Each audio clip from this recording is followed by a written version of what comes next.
Hello everybody, this is Cheyenne again. I just wanted to talk today with you guys about the CELPIP writing task 1, which is the letter writing or email.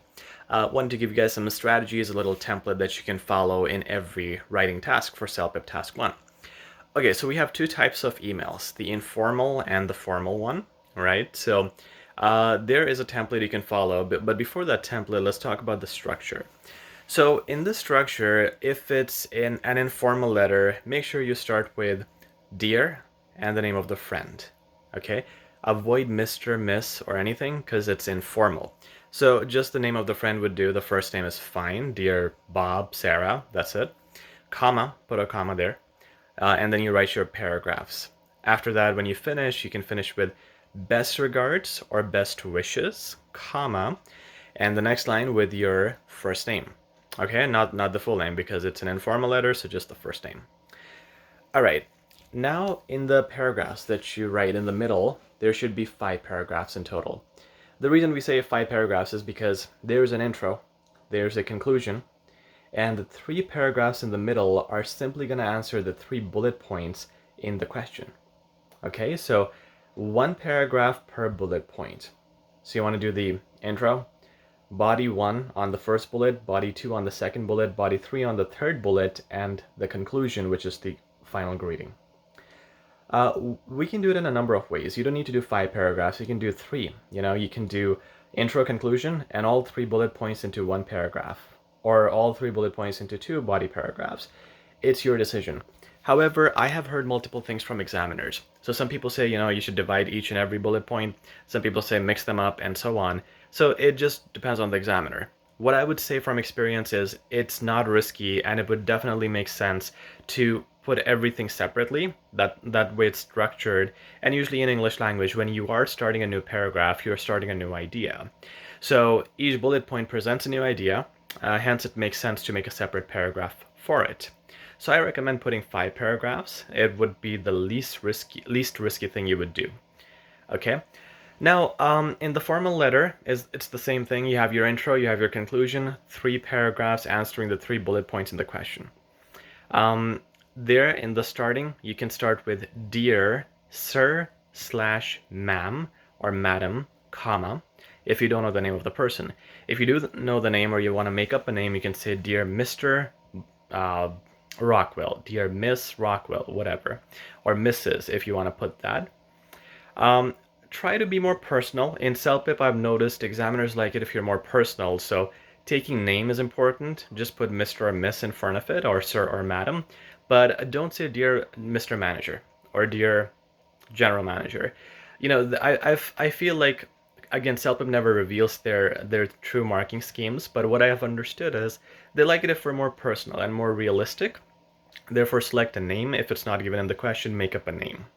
Okay? When you finish, you can finish with yours sincerely or yours truly. Put a comma there, and then your full name. Okay? Should be your full name because it's a formal letter, so should be the complete name. Okay, now let's talk about what really goes into the intro and conclusion of the informal and the formal letter, because the body paragraphs will be different depending on the bullet points, but the intro and conclusion will be different.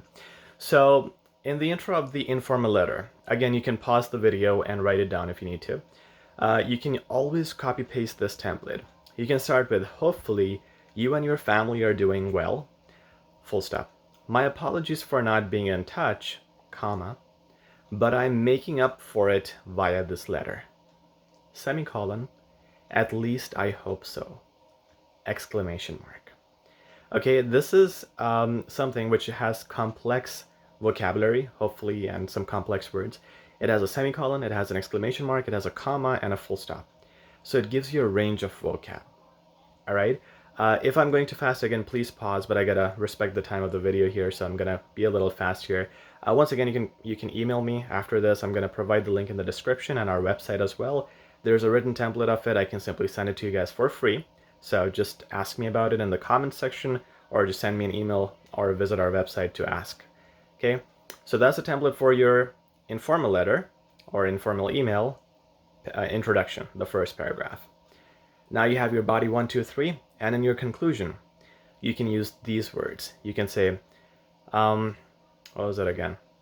Okay, hope, not hope actually, sorry, I'm trying to remind myself. It would be something like, all right, yeah, take care of yourself, exclamation mark. I cannot wait to see you and the kids in the near future, comma, and please keep in touch, exclamation mark. Once again, you're getting something unique. You're getting exclamation marks, you're getting some complex punctuation marks. At the same time, we're being very informal, right? We're saying, I cannot wait to see you and the kids, and keep in touch. Many times we miss this in the informal letters. You know what happens is with students, I've noticed, they mostly say, I'm looking forward to talking to you. Never do that in the informal letter. Never do that. Because informal letter also includes the tone, the way you are, you're marked on the tone. So the way you are communicating to the person should be natural, should be realistic. Hence, you have to be talking to them like a friend. So copy that structure, should help. And again, these greetings, the introduction and conclusion, can be used 100% of times in the informal emails that you do in CELPIP. Let's go to the formal letter. In the introduction there, you can use the purpose of my writing today is. Okay? 90% students, when I check their writings, they say, I'm writing this letter because. Don't do that, because if everybody's doing it, the examiners want you to do something unique. So you simply have to say the purpose of my writing today is this. Okay? This way, it's first of all unique, and it's formal, and you get to the point right away in the formal writing. You don't do any greetings, you just get to the point. So start with the purpose of my writing is whatever, body 1, 2, 3, and in your conclusion, you can have two types of conclusions. One type in CELPIP is very popular where you are giving suggestions. You know, you have some problem and then you make suggestions, right? So there you can say, it goes something like, I'm looking forward to seeing how my suggestions translate into prompt actions from your side. Full stop. Your kind cooperation in this matter would be greatly appreciated. 2 sentences. Okay? Unique and fancy. Good vocab as well. Now, if it is not about giving suggestions, if the topic is about, let's say, you're applying for a job, right? So you can use this conclusion. This is the second type of conclusion for the formal letter. It would go something like, I'm hoping this letter finds you well, semicolon, do let me know if further information is needed, full stop. Also, comma, an open line of communication from your side would be greatly appreciated, full stop. Again, it's very different than saying I'm looking forward to talking to you. Very different than saying contact me on this number if you need any help. We're trying to be unique. We're trying to have fancy vocab, good words, and a unique conclusion to make a good impression. Unlike the informal letter, I cannot say that in the formal letters you can use this 100% of times, because in the formal emails or letters, whatever you want to call it, they have a variety of questions. You know, in some questions this template fits, some it doesn't. 90% of the times it does. So one of these two conclusions can fit. And in the intro, the purpose of my writing will always fit. Okay? Again, I might be going a little fast, which I have to, gotta keep the video short. But feel free to email me or comment if you want the complete template. I'll be able to send it to you in less than 12 hours after your comments. And I hope this helps you in learning and using these templates effectively in your writing along with the structure, because really there's no good outlet out there. Like, you wouldn't be able to learn from any examiner what the proper structure is because they never mention it. But this structure, we have taught this to our students for months and years, actually years for sure. And they have been able to use it effectively. They get 9 and 10 plus. Hence, it's a very good structure to use. You have to make sure you have good grammar and vocab on top of that just to guarantee your mark. But this would be a pretty good start. And if you guys need more help and advice, feel free to visit our website. We do a free session to get you guys started. We provide you materials for free, even if you sign up or not. And if you do sign up, you get a lot of learning, good quality teachers, and a very short crash course that we do for beginners that gets you up to speed fairly quick and at a very economical price. So let me know if you need any help in that. If you need any tutoring or any materials, we can definitely help you out. Once again, my name is Cheyenne. I'm from HZad Education.